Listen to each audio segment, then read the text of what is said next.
Israel అధ్యక్షుడు చాలా clear statement ఇచ్చుకొచ్చారు. ఏదైతే ట్రంప్ నేను మొదటి నుంచి చెప్తున్నాం, మాకు శాంతి కావాలి, అణ్వాయుధాలు ఇరాన్ దగ్గర ఉండటానికి వీల్లేదు, ఇదే చెప్తున్నాం. ఆ శాంతిని దూరం చేసి అశాంతిని రేకెత్తిస్తున్నది ఇరాన్. ఓ పక్కన తీవ్రవాద సంస్థల ద్వారా చేస్తున్నదాన్ని మేము ఎదుర్కొంటున్నాం. బట్ ఇప్పుడు ఏకంగా ప్రపంచానికే పెనుముప్పైనటువంటి వేళ మేము కలిసి జాయింట్గా ఈ ఆపరేషన్ చేశాం. ఇది తాజాగా ఇజ్రాయెల్ ప్రధానమంత్రి చెప్తున్నటువంటి మాట.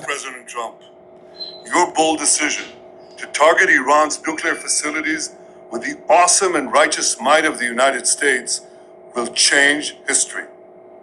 In Operation Rising Lion, Israel has done truly amazing things. But in tonight's action against Iran's nuclear facilities, America has been truly unsurpassed. It has done what no other country on earth could do. History will record that President Trump acted to deny the world's most dangerous regime the world's most dangerous weapons. His leadership today has created a pivot of history that can help lead the Middle East and beyond to a future of prosperity and peace. President Trump and I often say, peace through strength. First comes strength, then comes peace. And tonight, President Trump and the United States acted with a lot of strength. President Trump, I thank you.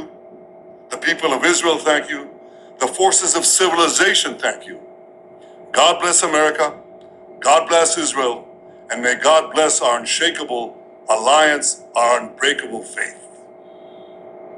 ఏదో నాన్నకు ప్రేమతో అనుకుంటా సినిమాలో dialogue ఉంటా, లేకపోతే ఇది అరవింద సమేతలోను. బలం లేనటువంటి వాడు చెప్పే శాంతి మాటలకు విలువ ఉండదు అన్నట్టు. ఇక్కడ శాంతి వచనాలు ఎంత చెప్పినా విలువ ఇచ్చే పరిస్థితి కాదు. శక్తిని సమకూర్చుకున్నాకనే శాంతి చెప్పాలి. ఇప్పుడు అమెరికా ఇరాన్ మీద చేసినటువంటి దాడి ప్రపంచంలో మరెవరూ చేయలేరు. మాతో కలిసి ఆపరేషన్ రైజింగ్ లైన్లో పాల్గొన్నందుకు సంతోషం.